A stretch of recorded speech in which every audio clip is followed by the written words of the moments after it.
In this demo, I'll be going over the struct keyword, which is used to create data structures that contain multiple pieces of data. So I'm going to be creating a structure that represents an item within a grocery store. So I'll be using the struct keyword. I'll name my structure grocery item. Remember, with structs, we use the struct keyword followed by the name you would like to give the structure. We then have curly braces, and within these curly braces, we will list out the fields for this structure.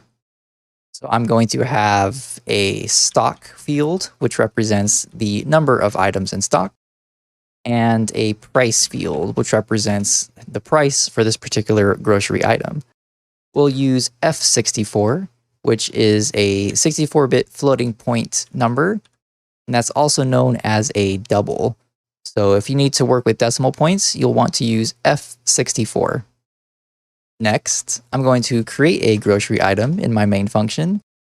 So I'll have one called cereal, and I will assign it the value of a grocery item, and the cereal will have 10 in stock, and we'll price it at $2.99. Make sure to end this let expression with a semicolon, otherwise you will get a compiler error.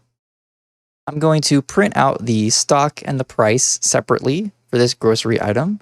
So I'll use the print line macro, and we'll say stock. We'll use the debug print token along with cereal.stock.